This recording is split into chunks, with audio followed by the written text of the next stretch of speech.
पार्थिव शरीर को तेल के कढ़ावे में सुरक्षित रखवाकर दो धावकों को कैकई देश जाने का निर्देश दिया है।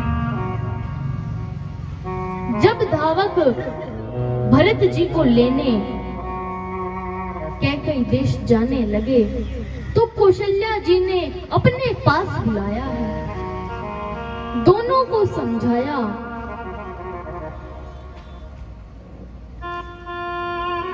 माता बोली कि मेरा भरत साधु है, तुम उसे किसी भी प्रकार यहाँ तक शांत लेकर आओ। अगर मेरे भरत को ऐसा पता चला कि उसके पिता स्वर्ग सिधार गए हैं, प्रभु श्री राम वन में चले गए हैं, तो वह ऐसा सुनते ही रोते रोते अपने प्राण त्याग देगा। तुम उसे किसी भी प्रकार यहाँ तक एकदम शांत लेकर आओ। कौशल्या जी की आज्ञा से, वशिष्ठ जी की आज्ञा से दोनों धावक कैकई देश जाते हैं। भरत जी को नींद कैसे आए? पूरी रात एक आसन पर बैठ के शंकर जी के नाम का जप करते रहे हैं।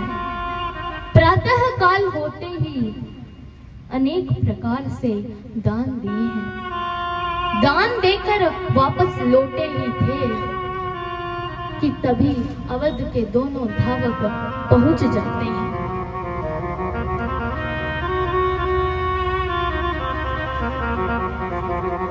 भरत जी को कहते हैं, महाराज कुमार की जय हो, महाराज कुमार की जय हो।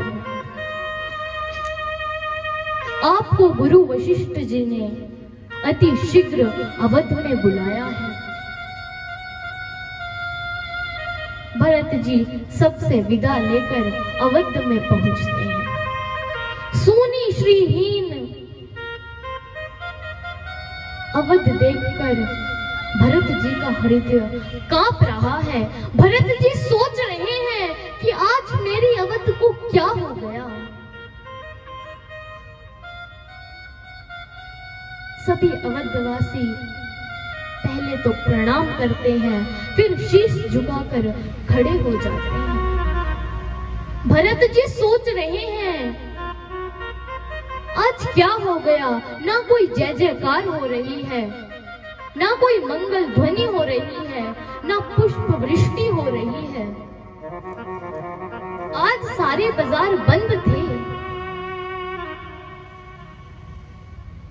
आज क्या हो गया।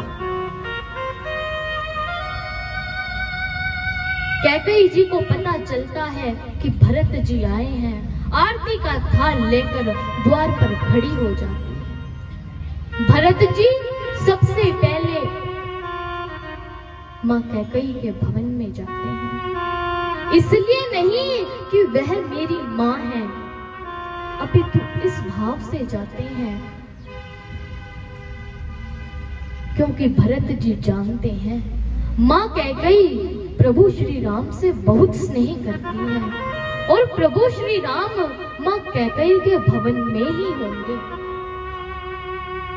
और जहां प्रभु श्री राम होंगे वहां पिताजी भी होंगे, अन्य माताएं भी होंगी, तो सभी का दर्शन एक साथ हो जाएगा। इस भाव से भरत जी जाते हैं। कैकई जी भरत जी की आरती उतारती है। भरत जी ने माता को सफेद वस्त्रों में देखा तो भरत जी मन ही मन में सोच रहे हैं कि आज मेरी मां ने सफेद रंग के वस्त्र धारण किए हैं। मां कैकई भरत जी को हाथ पकड़कर लाती है, सबसे ऊंचे आसन पर बिठाती है। कैकई जी अपने भरत से अपने मायके का कुशलक्षेम पूछ रही है कि भरत वहां सब खुशी से तो है ना। भरत जी बता रहे हैं, हाँ माँ, सभी ने तुझे अपनी मंगल भावनाएं भेजी हैं, लेकिन माँ तू अवध के बारे में बता, मेरी अवध को क्या हो गया? आज सारे बाजार बंद थे। जैसे ही मैंने प्रवेश किया तो किसी ने जय जयकार नहीं की। सभी अवधवासी शीश झुकाकर खड़े थे। माँ, मैंने ऐसा सोचा था कि मैं जैसे ही आपके भवन में जाऊंगा तो पिताजी मुझे गोद में उठा लेंगे, मेरी कौशल्या माँ मुझे हृदय से लगाएंगी, मेरे लखन भैया, मेरे राम भैया मुझसे मेरा कुशलक्षेम पूछेंगी। लेकिन माँ, आज मुझे यहाँ कोई नहीं दिखाई दे रहा।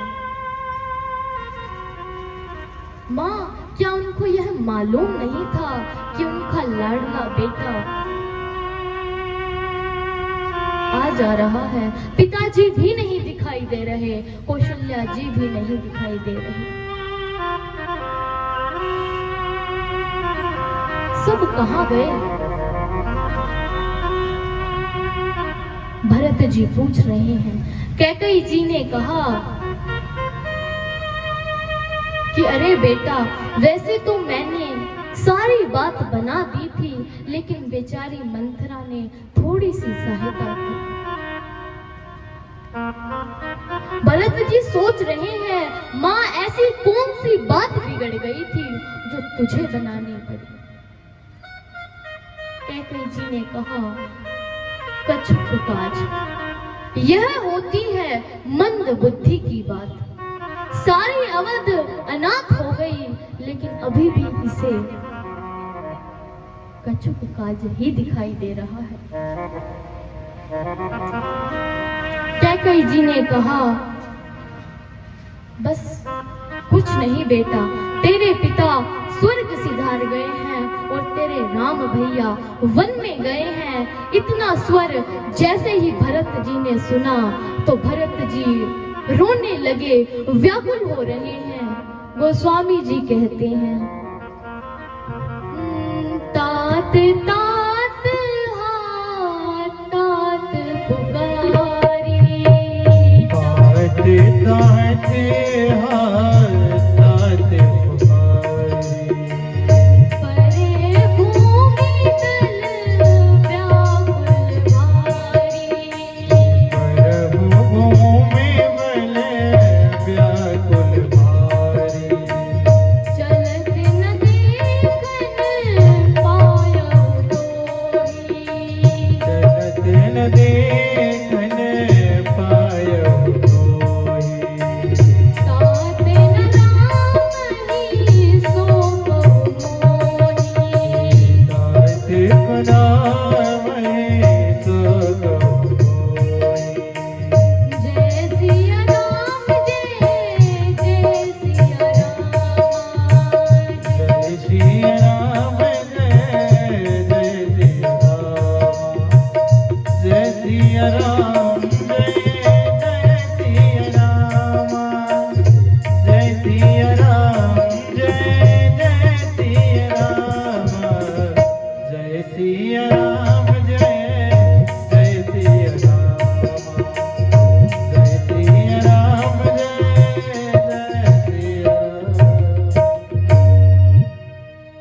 भरत जी रो रहे हैं, व्याकुल हो रहे हैं।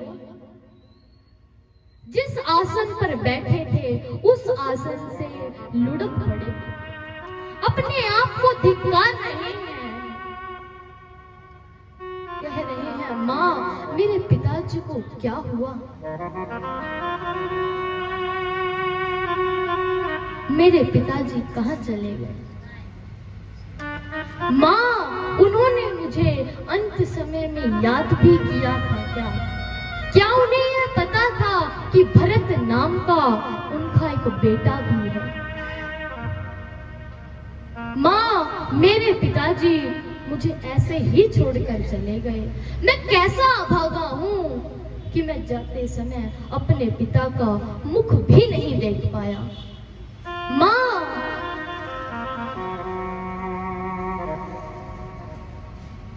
पिताजी मुझे ऐसे ही छोड़ गए। मेरा हाथ प्रभु श्री राम के हाथ में तो सौंप दिया होता। भरत जी अपने आप को धिक्कार रहे हैं। कैकेयी जी ने सारी बात बताई कि तुम्हारे प्रभु श्री राम ऐसे ऐसे वन में गए। अब भरत जी मां को कह रहे हैं,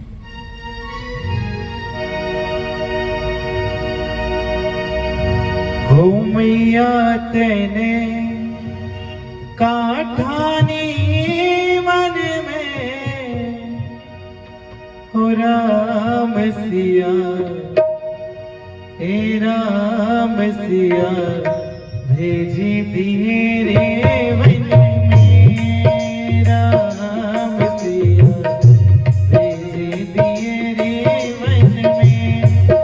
ओ मैया तेने दीवानी तेने काठानी मन में, राम सिया भेजी दिए रे वन में, राम सिया भेजी दिए रे वन में।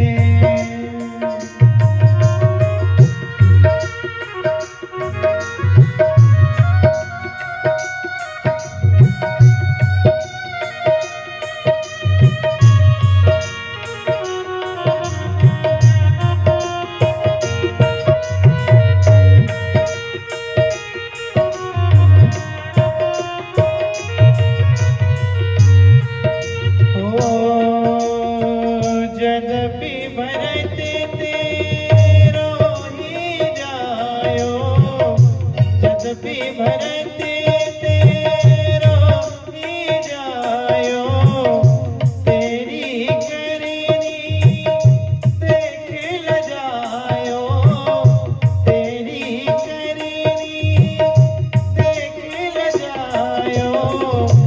अपनो पद तने आप गवायो, अपनो पद तेरे आप गवायो। भरत की नजरन में राम सिया भेजी दिए वन में, राम सिया भेजी दिए रे वन में। ओ मैया तेने दीवानी तेने पतीली तेने काठानी मन में, राम सिया भेज दिए वन में, राम सिया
रुदन कर रहे हैं। ऐसा मानो जैसे कटे पंख का पक्षी तड़पता है, फड़फड़ाता है, ऐसे रो रहे हैं, हे पिताजी कहकर। भरत जी गुरुदेव के पास आते हैं, गुरुदेव को प्रणाम करते हैं। गुरुदेव वशिष्ठ जी भरत जी को समझाते हैं, कहते हैं भरत तू चिंता मत कर, जब तक प्रभु श्री राम वन में हैं तब तक 14 वर्ष तक तू अवध पे राज्य कर ले। उसके बाद जब प्रभु श्री राम आएंगे तब उन्हें यह राज्य सौंप देना।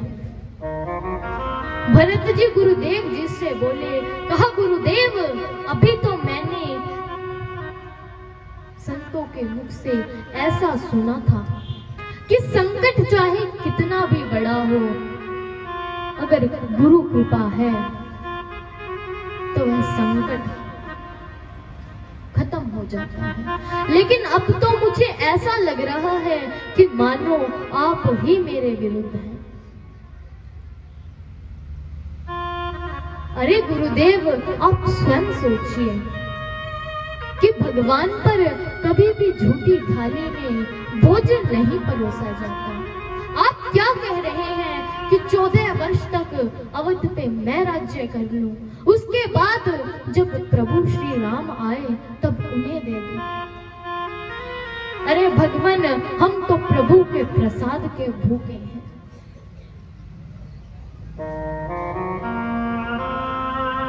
ये राज्य तो प्रभु का है। गुरुदेव बहुत समझाते हैं लेकिन भरत जी नहीं मानते और प्रभु श्री राम से मिलने के लिए तैयारियां करने लगते हैं। घोड़े, हाथी, माताओं के लिए पालकियां सजाई हैं। सभी अवधवासी भरत जी के साथ चलने के लिए तैयार हैं। सभी तैयारियां हैं।